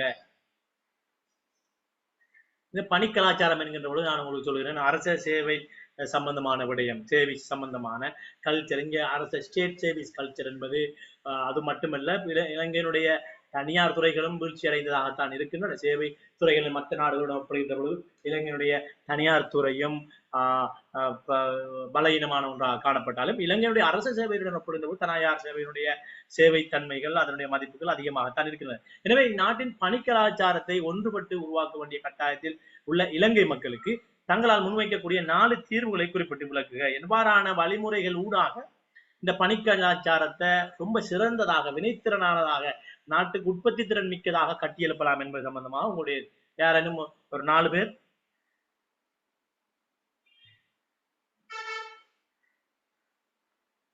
ரைட் என்ன சொல்லலாம்? யாராவது சுயாதீனமான அரச சேவை ஒன்றினை நடைமுறைப்படுத்தி அந்த அரசு சேவைக்கு என்கின்ற பொழுது அந்த அரசு சேவையுடைய மதிப்பாய்வீடுகளை சிறப்பான முறையில செயல் மதிப்பீடுகளை செய்து உரிய அரச துறையை வந்துகிட்டு முன்னேற்றத்துக்கான நடவடிக்கைகளை இது பண்ணலாம். ரைட். அடுத்தது நாங்க என்ன செய்யலாம்? மக்கள் நலனோம்பு கைதான் முதன்மை என்கின்ற அடிப்படையில ரைட் மக்கள் சார்பாக அர்ப்பணிப்போட சேவையாற்றுகின்ற ஊழியர்களுக்கு, அரச ஊழியர்களுக்கான வெகுமதிகளை அல்லது உயர்வுகளை, பதவி உயர்வுகளை வழங்குகின்ற நடைமுறைகளை பின்பற்றலாம். ரைட். அடுத்து தமது பணிகளை சிறந்த நல்லடத்துடன் முன்னெடுக்கிறதுல அரசு திணைக்களங்கள், அரசு கூட்டுத்தாபனங்கள் ரைட் மற்றும் வங்கி அலுவலர்களை பாதுகாப்பதற்கான சட்ட ஏற்பாடுகளை உறுதிப்படுத்துற இலங்கையில் அவ்வாறான ஏற்பாடுகள் இருந்தாலும் அது உறுதியாக இல்லை. உங்களுக்கு தெரியும், நாங்கள் அதிகமாக அரச சேவை வந்துகிட்டு தங்களுடைய அரசியல் அஜெண்டாக்களுக்காக, நிகழ்ச்சி நிரல்களுக்காக அரச சேவை தங்களுக்குரிய ஒரு அடிமையாக பயன்படுத்தப்படுவதாக அல்லது முறையீனமாக பயன்படுத்துவதற்கான சூழல்களும் அதிகமாக இருக்கின்றன. எனவே அரச சேவை அர்ப்பணிப்பாக நல்லத்துடன் மக்களுக்காக முன்னுரிமை கொடுத்து அர்ப்பணிப்புடன் பயனாற்றுகின்ற அரச ஊழியர்களுக்கான அவர்களை பாதுகாப்பதற்கான சட்ட ஏற்பாடுகளை கூடுதலாக செய்தல். ரைட். அதாவது தொழில் வாய்ப்பினை இழக்கின்ற அரச மற்றும் தனியார் ஊழியர்களுக்கான காப்புறுதி திட்டங்களை அறிமுகப்படுத்துறதோட ஒருவரான இருக்கலாம். ரைட்.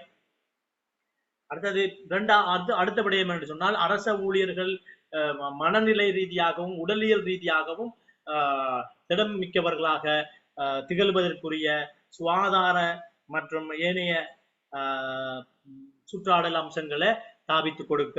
அதோட மிக பிரதானமான காரணங்களில் ஒன்றுதான் இளைஞருடைய அரச சேவையினருக்கு, உங்களுக்கு தெரியும், அரசு சேவைக்கு வந்தால் அவர்களாகவே கற்றுக்கொள்வார்கள் அல்லது அரசியலை ஓய்வு பெறும் வரையில் அவர்களுக்கான பயிற்சிகள் வழங்கப்படுவது மிக மிக குறை. அப்ப வினைத்திறனான உற்பத்தி திறனான அரசியலுக்கு உரிய முறையிலான பயிற்சிகளை வழங்குவதற்கான நடவடிக்கைகளை மேற்கொள்வது, இவ்வாறான விடயங்களை நீங்கள் அழகாக யோசித்து நான் சொல்லுவதை போன்று நீங்கள் எழுத வேண்டும். 2 அல்லது 3 சொற்களிலே நீங்கள் முடித்துவிடக் கூடாது. 40 தேசிய மரபுரிமைகள் மற்றும் தொல்பொருட்களை பாதுகாத்தல் தொடர்பில் அரசினால் மேற்கொள்ளக்கூடியதாக உம்மால் கருதக்கூடிய 4 விடயங்கள். உங்களுக்கு தெரியும், அண்மை காலமாக இது எதிர்பார்க்கப்பட்டு கொண்டிருக்கின்ற சில அதிகமான எக்ஸாம்பிளை தொடப்படுகின்ற ஒரு கேள்விதான் இந்த தேசிய மரபுரிமை மற்றும் சொத்துக்கள் சம்பந்தமான விடயங்கள், தொல்பொருள், அதோட தொல்பொருள் பாதுகாப்பு தொடர்பான அரசியலை மேற்கொள்ளக்கூடிய. உங்களுக்கு தெரியும், அவ்வாறான விடயங்கள் உங்களுக்கு என்ன செய்யலாம் கருதக்கூடிய நடவடிக்கைகள்?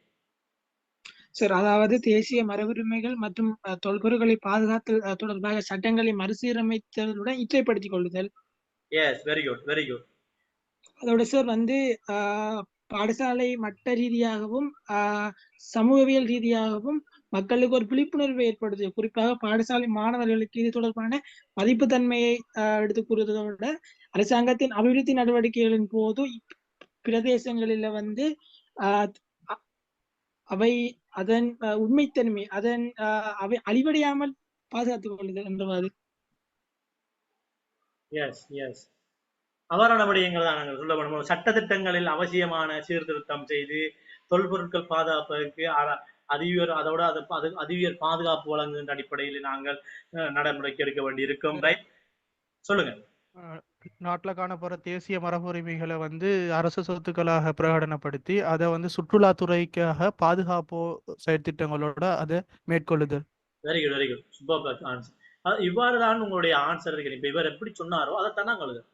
இதை செய்து இதுக்காகிற, இதை செய்து இதுக்காகிற, பாதுகாப்புதல் இதுக்கு கொடுக்கல். இவ்வாறான இளைஞர்கள் சிந்தனைகளை தான் அதிகமாக இந்த கேள்விகள் உங்களிடமிருந்து எதிர்பார்க்கிறேன். உங்களுக்கு தெரியும், தேசிய மரபுகளை பாதுகாத்து வச்சுட்டீங்கல்ல, அதை நாங்க உள்ளூர் வெளியூர் சுற்றுலா பயணிகளுக்கு ஏற்ற மாதிரி எக்கோ ஃப்ரெண்ட்லி டூரிசம் டெவலப் பண்ணி, ரைட், எக்கோ டூரிசமுக்குள்ளால நாங்கள் அதை டெவலப் பண்ணுறோம். ரைட், அனைத்து இனக்குழுக்களுக்கும் உரிய தொல்பொருள் பாரம்பரிய பெருமைகள் கொண்ட ஸ்தலங்கள், தேசிய உரிமைகள் தொடர்பான தகவல் அடங்கிய முறையில இந்த விடயங்களை நாங்கள் டிஜிட்டல் மயப்படுத்துற நடவடிக்கைகளை மேற்கொள்ளலாம். எங்களுடைய சிந்தனைகள் அப்படி போக வேண்டியிருக்கின்ற தேசிய மரபுரிமைகள் தொல்பொருள் நிலையங்கள் தொடர்பாக சரியான தகவல்களை வழங்குவதற்காக மக்களுக்கு அறிவூட்டல்களை மேற்கொள்வதோட அதாவது மனிதாபிமானம் மிக்க மற்றும் உண்மைத்தன்மையுடன் கூடிய தொல்பொருள் மீட்பு நடவடிக்கைகள், பாதுகாப்பு நடவடிக்கைகள்ல அரசாங்கம் ஈடுபட வேண்டியிருக்கும். ரைட், இவ்விடயங்களை பார்வையிட வருகை தருகின்றவர்களுக்கு, அதாவது தொல்பொருட்களை பார்வையிட வருகை தருபவர்களுக்கும்